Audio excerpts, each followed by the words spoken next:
Ladies and gentlemen, imagine a world where strength isn't measured by the weight you can lift, but by the storms you can endure. A world where success isn't just about how loud you are, but how deeply you understand yourself. We often admire physical toughness, the athlete, the soldier, the competitor.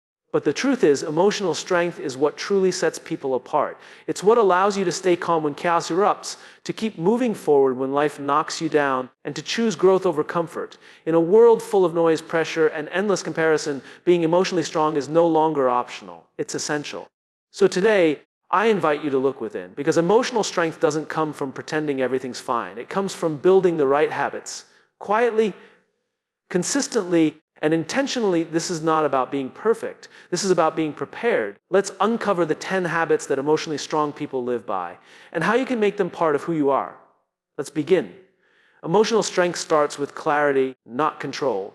This idea challenges a belief many people unconsciously hold, that to be strong emotionally, you must be able to control everything around your emotions, the behavior of others, the outcomes of situations. But that kind of control is an illusion. The reality is, life is unpredictable. People will disappoint us. Plans will fail. Emotions will surge. Trying to control all of that leads only to frustration, anxiety, and emotional burnout. Real strength doesn't come from gripping tightly to the steering wheel of life. It comes from seeing clearly where you are, what you're feeling, and what you can actually influence. Clarity means understanding your inner world. It means noticing when you're overwhelmed instead of pretending you're fine. It means being able to say, I'm angry, I'm hurt, or I'm scared, without letting those feelings dictate your actions. When you have clarity, you can name what you feel without being ruled by it. You can pause, breathe, and decide what response aligns with who you want to be, not just how you feel in the moment. Imagine you're in a difficult conversation with someone who keeps interrupting you, dismissing your ideas, and pushing your buttons. If you're focused on control, your instinct might be to raise your voice, dominate the conversation, or even shut down completely. You're trying to manage them, the situation, and your emotions, all at once. But if you're operating from clarity, your approach changes. You recognize that you're feeling disrespected, that your frustration is building, and that you're tempted to react harshly. But instead of trying to force the other person to listen or agree with you, you choose to stay grounded. You stay clear about your values, respect, honesty, composure. That clarity allows you to set boundaries or even walk away without escalating the tension. Clarity gives you choices. Control often only offers demands. When you live with clarity, you begin to realize which battles are worth fighting and which ones are simply distractions. You no longer need to win every argument or prove yourself in every situation. You don't need everyone to like you or agree with you. Your self-worth isn't on trial every time you face a challenge. Emotional strength is knowing you have nothing to prove because you already understand who you are and what matters most to you. One of the most powerful things clarity provides is the ability to separate facts from stories. So often, we suffer not from what happens to us, but from the story we tell ourselves about what it means. A friend doesn't return your call, and the story becomes, I'm being ignored. A colleague gets promoted, and your story is, I'm not good enough. These stories are emotional quicksand. But when you pause and reflect with clarity, you can ask, what's the fact? What's my assumption? What else could be true? This practice of slowing down and seeing clearly is what emotional strength looks like in action. Clarity also helps you recognize your triggers, those moments when you feel like you're losing control. Instead of reacting blindly, you learn to step back and observe yourself, curious and why does this bother me so much? What fear is being touched here? What need is going unmet? That kind of reflection is not weakness. It's discipline. It's power, because when you understand your emotional patterns, you're no longer a slave to them. You can catch the wave before it crashes. You can choose your direction instead of being swept away. It's also important to understand that clarity doesn't mean having all the answers. Sometimes it simply means being honest that you don't. It's saying, I'm still figuring this out, or I don't know how I feel yet, and being okay with that. It's about staying grounded in uncertainty rather than rushing fix or force things into clarity. That kind of patience with yourself and with life is one of the purest forms of strength. In our culture, control is often glorified. We admire people who seem to have it all together, who push through, who never waver. But those are the ones who often burn out quietly behind closed doors. The truly emotionally strong are the ones who are honest with themselves, who know when to speak and when to listen, who let go of control and hold on to clarity. That clarity becomes their compass. It helps them navigate difficult relationships, hard decisions, and internal storms. It doesn't shield them from pain, but it gives them the resilience to face it and move through it. So emotional strength is not about building walls or wearing armor. It's about clearing away the fog of fear, ego, and control so you can see yourself and others more truthfully. And when you can see clearly, you can choose wisely. That is the strength that lasts. Boundaries are the silent protectors of inner peace. Many people mistake boundaries for walls, something rigid, cold, and isolating. But in truth, healthy boundaries are the opposite. They are not about pushing people away. They are about protecting your energy, your time, and your emotional well-being. When you lack boundaries, you give others the power to influence your emotions, invade your space, and disrupt your inner balance. You become reactive, exhausted, and resentful, not because people are necessarily bad, but because you haven't defined where they end and you begin. Emotional strength means knowing when to say yes and when to say no. And more importantly, having the courage to say both without guilt. That courage comes from understanding that every time you say yes to something that drains you, you're saying no to your own peace. Boundaries are not selfish. They are acts of self-respect. They tell the world, this is how I expect to be treated. And they tell yourself, I am worth protecting. Often, people fear setting boundaries because they don't want to upset others. They worry that being honest about their limits will make them seem cold or distant. But in reality, clear boundaries create healthier relationships. They eliminate confusion, reduce resentment, and foster mutual respect. When you're clear about what you can give, how much time you have, and what kind of behavior you will tolerate, you give people a chance to meet you with the same clarity. Consider how many times you've said yes when you wanted to say no. Maybe you agreed to attend an event you didn't have the energy for. Maybe you stayed in a conversation that was draining or toxic because you didn't want to seem rude. Each time you do this, you chip away at your emotional reserves. You stretch yourself thin in the name of being polite, agreeable, or nice. But emotional strength requires more than being liked. It requires being honest with yourself and others about what you need. It's also important to recognize that boundaries are not only external, they are internal as well. Emotional boundaries mean not allowing the moods, criticisms, or projections of others to dictate your self-worth. It means not taking responsibility for things that are not yours to carry. For example, if someone lashes out at you because they're having a bad day, emotional strength is the ability to recognize, this isn't about me, and not absorb their negativity. You don't internalize their chaos, you stand firm in your calm. Boundary setting also means knowing your limits. It means recognizing when you're emotionally depleted and giving yourself permission to rest, disconnect, or say, I need a moment. So many people push through their own exhaustion because they feel obligated to always be available, helpful, or strong for others. But that only leads to burnout. Real strength is the ability to step back and say, I need to protect my peace right now, without feeling guilty about it. Another form of boundary that emotionally strong people embrace is time boundaries. They value their time because they understand it's their most precious resource. They don't overcommit or let others hijack their schedule. They are intentional about where their attention goes and who they allow into their space. Time spent with people who uplift you, challenge you, and respect your energy is not the same as time spent with people who constantly take without giving back. Emotional strength is choosing the former, even when the latter is louder, more demanding, or more familiar. Of course, setting boundaries doesn't always go smoothly. Some people won't like it. They may push back, accuse you of changing, or try to guilt you into reverting to your old ways. That's not a reflection of your boundaries being wrong. It's a reflection of how much they benefited from your lack of them. Emotional strength means standing firm anyway. It means reminding yourself that discomfort is temporary, but peace is long-term. Boundaries also evolve. What worked for you at one stage of life may no longer serve you now.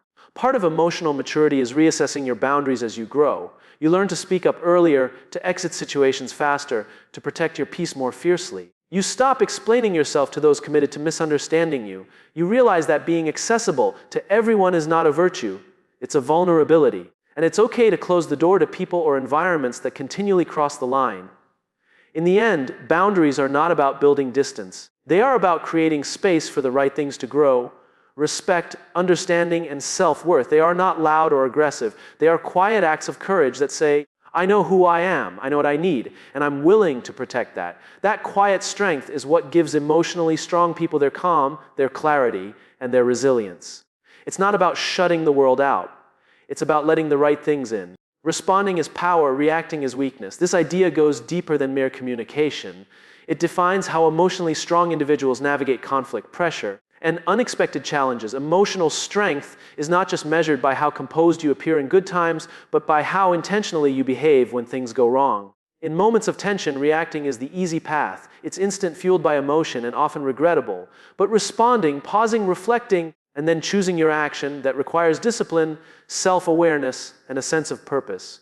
When someone insults you, cuts you off, or pushes your buttons, your emotional system is triggered. Your body may tighten, your heart rate may rise, and your mind instantly looks for a defense, a comeback, a way to win the moment. That's the reactive part of you, fast, impulsive, and often short-sighted. Reacting usually escalates problems. It pours fuel on emotional fires. You snap back and they snap louder. You feel justified in the moment, but afterward you often carry regret, guilt, or exhaustion.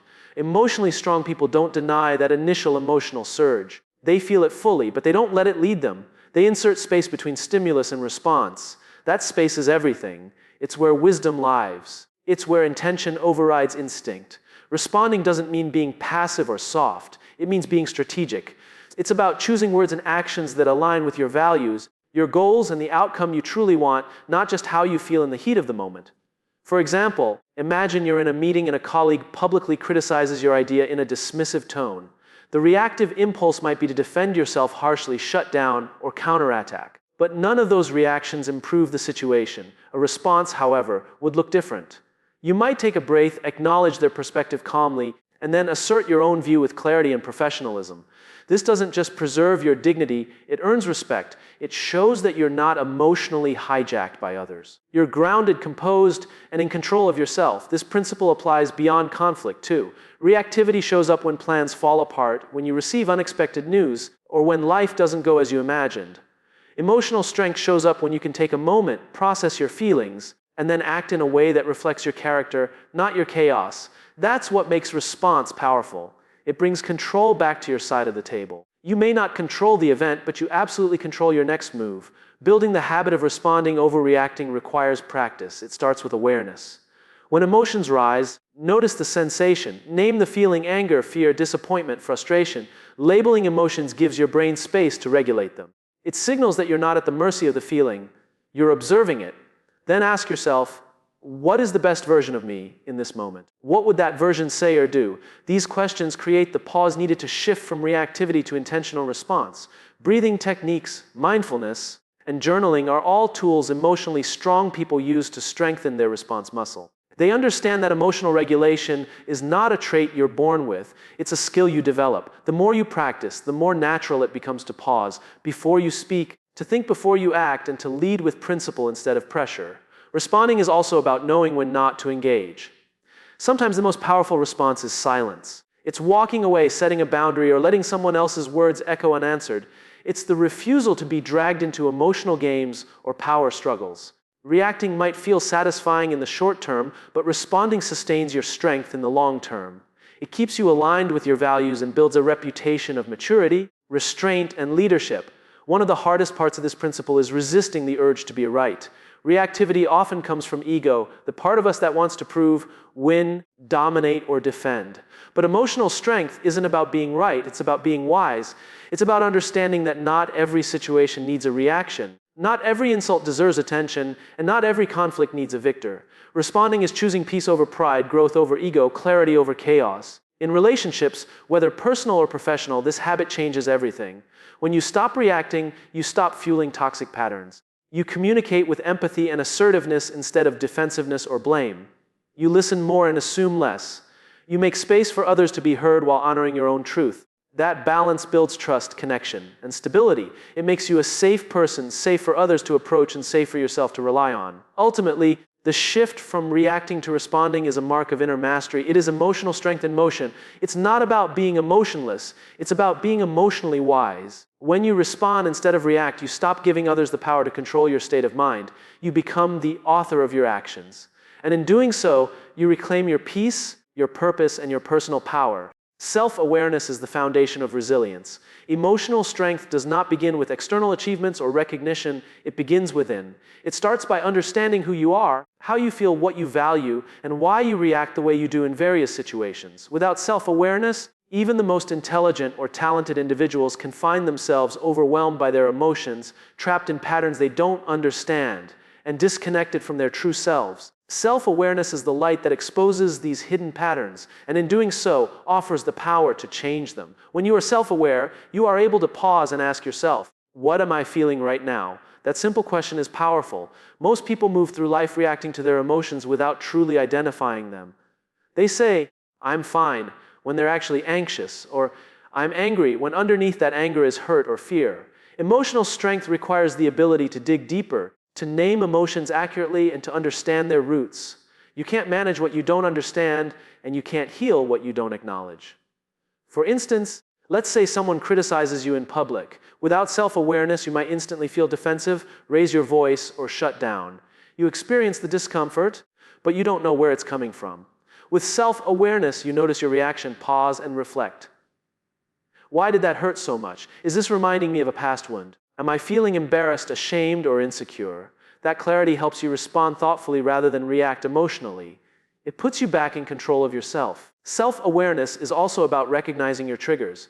Everyone has emotional buttons, words, actions, or situations that provoke a strong internal reaction. Maybe you can't stand being ignored.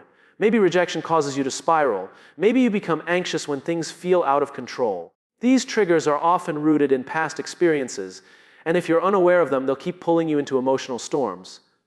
But once you identify them, you can prepare for them. You can catch yourself in the moment and choose a better response. That's where resilience is built, not in avoiding pain, but in understanding it and growing through it. Another layer of self-awareness is understanding your values. What truly matters to you? When you know your values, you can make decisions that align with your core beliefs rather than being swayed by pressure, trends, or the opinions of others. You gain a quiet confidence that doesn't need external validation. For example, if you value integrity, then even when it's difficult, you'll speak the truth. If you value peace, you'll walk away from toxic conversations not out of weakness, but because you've made a conscious decision to protect your energy. That alignment between who you are and how you act is what emotional strength is all about.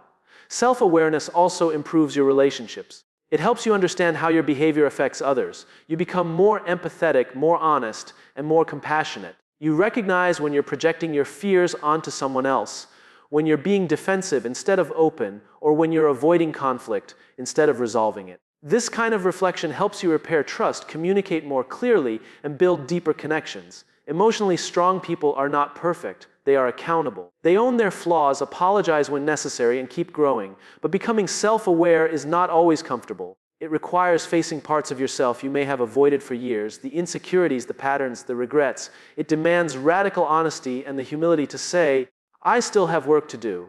That's not weakness. That's courage. And that's how transformation begins. It's not about fixing yourself overnight. It's about making space for growth one honest moment at a time. Developing self-awareness is a lifelong journey. Tools like journaling, meditation, therapy, and regular self-reflection all support this process. Asking yourself daily, what did I feel today? What triggered me? What did I avoid? What did I learn about myself?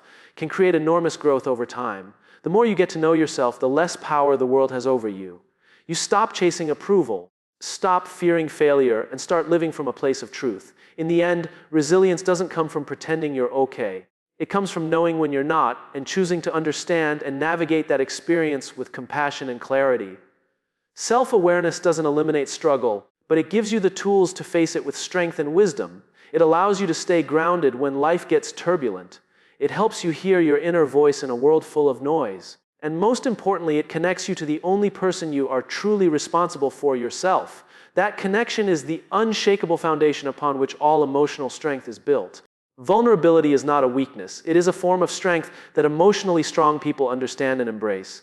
For generations, society has conditioned people to believe that showing emotion, asking for help, admitting fear, or expressing pain makes you fragile or soft. Especially in cultures where toughness is celebrated and stoicism is mistaken for resilience, vulnerability is often misunderstood. But true emotional strength is not about hiding how you feel. It's about having the courage to feel it, share it, and face it openly. Vulnerability is honesty in its purest form, and it requires more bravery than silence or denial ever will. Emotionally strong individuals are not strong because they never feel fear, sadness, or confusion. They are strong because they allow themselves to feel deeply and they don't run from those emotions.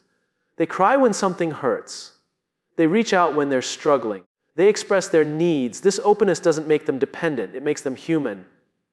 Vulnerability is the bridge between isolation and connection. It is the willingness to be seen as you truly are, not just as you wish to appear. That kind of openness builds trust not only with others, but also with yourself. When you deny your vulnerability, you create a mask, a false version of yourself that tries to appear invincible. You become emotionally distant, guarded, or overly defensive. You pretend you're fine when you're not. Over time, this disconnect creates emotional exhaustion.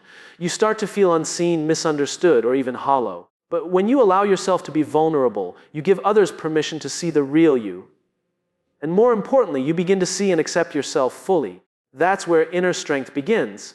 Not in pretending you're unbreakable, but in recognizing that you're whole, even when you're hurting. Being vulnerable also means telling the truth about your needs and boundaries. It means saying, "I'm not okay right now," or "that hurt me," or "I need space to process." These are not signs of failure.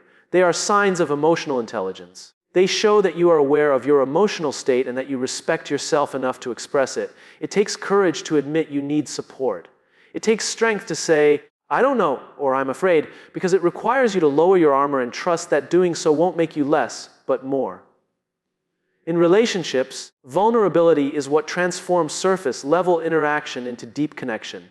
When you're willing to share your fears, dreams, mistakes, and truths, you invite authenticity into your bonds. It creates safety for others to do the same. You no longer have to maintain a persona. Instead, you build something real. Conflict becomes easier to navigate because you're not defending your pride, you're expressing your truth. Love becomes stronger because it's based on who you are, not who you pretend to be. Vulnerability doesn't guarantee you won't get hurt, but it guarantees you'll live truthfully. And truth is the soil where emotional strength grows. Vulnerability also plays a crucial role in growth and learning. You cannot grow if you are unwilling to admit what you don't know. You cannot improve if you're too afraid to ask questions or seek feedback. Emotionally strong people understand this. They don't see vulnerability as something to hide. They see it as a pathway to wisdom. They embrace their imperfections and learn from their failures without shame. They say, "Here's where I fell short and here's what I learned." That humility is not weakness. It's the foundation of maturity. There's also power in being vulnerable with yourself. That means telling yourself the truth, even when it's uncomfortable. It means acknowledging your role in your own suffering. It means forgiving yourself for mistakes, accepting your past, and not running from your pain. It's about facing your inner world with compassion instead of judgment. That inner honesty builds a kind of resilience that no one can take away from you. When you are at peace with your truth, you are no longer at the mercy of outside approval. Of course, vulnerability is not about oversharing or being unfiltered in every situation. It's about discernment, knowing when, where, and with whom it's safe to be open. Emotional strength includes boundaries. It includes protecting your energy from those who may exploit your openness. Vulnerability is powerful when it's intentional. It's not a performance. It's a decision to show up authentically, even if it comes with risk. That decision becomes easier when you realize that protecting your heart doesn't mean closing it. At its core, vulnerability is the ultimate act of self-respect. It says, "I am worthy of being seen as I am." That message, repeated over time, transforms your relationship with yourself and with others. It breaks the cycle of emotional isolation. It builds resilience not by eliminating pain, but by helping you move through it with grace and self-trust. Emotionally strong people don't fear vulnerability. They use it as a tool to heal, to grow, and to connect. They understand that strength is not about building walls, but about building bridges, and the first bridge is always to yourself. Emotional strength is not just about how you handle adversity. It's about how consistently you show up for yourself day after day through small, intentional habits. One of the most overlooked habits emotionally strong people develop is creating and maintaining routines that protect their peace. The world is chaotic, unpredictable, and often overwhelming, but when you have daily systems in place that nurture your mental and emotional well-being, you create an anchor, a reliable structure that keeps you grounded no matter how turbulent life becomes. A peaceful routine is not just a checklist of tasks. It's a form of self-respect. It is a commitment to give yourself what you need before the world demands everything from you. Whether it's starting your day with a quiet moment of reflection, writing in a journal, going for a walk, or practicing deep breathing, these habits are not luxuries, they are lifelines. Emotionally strong people know that their inner world must be managed proactively. Waiting until stress or crisis hits to care for your emotional health is like waiting for your car to break down before ever doing maintenance. Preventive habits are what preserve strength over time. One powerful routine that emotionally strong people often follow is starting the day with intention. The first few minutes after waking set the tone for the entire day. Instead of grabbing their phone and flooding their mind with noise, strong individuals choose to begin slowly, with gratitude, a personal mantra, or even just sitting in stillness. This isn't about being perfect, it's about being present. That short moment of connection with self reminds them of who they are and how they want to move through the day, not as a reactor to life, but as a leader of their mindset. Another essential routine is movement. Whether it's stretching, walking, running, or yoga, emotionally strong individuals understand the deep connection between the body and the mind. Movement isn't just physical, it's emotional release. It's a way to process stress, clear mental clutter, and reset. When your body moves, your emotions shift. Many people hold stress in their muscles without even realizing it. Regular movement acts like an emotional detox, releasing tension before it turns into frustration, fatigue, or burnout. Emotionally strong people also protect their peace by guarding their time. They know that not every invitation requires a yes, not every conversation needs participation, and not every demand deserves urgency. Their routines often include moments of solitude, not because they dislike people, but because they understand the importance of recharging. Time alone to think, breathe, or just ooh babe is not selfish, it is necessary. In those quiet spaces, they reconnect with their values, reflect on their choices, and refuel their energy. Sleep is another non-negotiable in the routine of an emotionally resilient person. They respect rest. They understand that lack of sleep makes them more irritable, more anxious, and less able to manage their emotions. It's not heroic to function on 3 hours of sleep and caffeine. It's harmful. Strong people prioritize sleep because they know emotional regulation depends on a well-rested brain. They turn off screens, create a calm environment, and commit to a bedtime routine that signals their body it's time to rest. That consistency builds emotional stamina for the next day. Nutrition is also a part of emotional maintenance. What you consume affects your mood. Strong people don't eat perfectly, but they eat mindfully. They pay attention to how certain foods make them feel, physically and emotionally. They understand that feeding their body is also feeding their brain. Hydration, balanced meals, and moderation are not about appearance, they're about function. A healthy body supports a resilient mind. One of the most powerful parts of a peaceful routine is reflection. Emotionally strong people check in with themselves, often through journaling or evening reflection. They ask, what did I learn today? What challenged me? What brought me peace? This allows them to process their experiences, track their growth, and stay aware of their emotional patterns. It's a daily dialogue with the self, not to judge, but to understand. Boundaries are another form of routine. Emotionally strong people schedule time away from noise, especially digital noise. They take intentional breaks from social media, news, and constant stimulation. They unplug so they can reconnect with nature, with loved ones, with themselves. That digital silence is a shield. It gives them space to think clearly, feel deeply, and protect their mental space from being hijacked by the chaos of the outside world. Ultimately, peaceful routines are not rigid. They are flexible, personal, and rooted in self-care. Emotionally strong individuals don't beat themselves up if they miss a day or fall off track. They return gently to the habits that serve them. They know that strength is not in never slipping, but in knowing how to realign when they do. These routines become a quiet source of power, a daily vote for self-love, self-awareness, and emotional balance. Peace is not something you stumble upon. It's something you build moment by moment, habit by habit. And emotionally strong people choose to build it not when life gets easy, but precisely because life is hard. Their routines are their armor. Their rituals are their sanctuary. And that consistent return to what grounds them is what makes them resilient, not just for a day, but for a lifetime.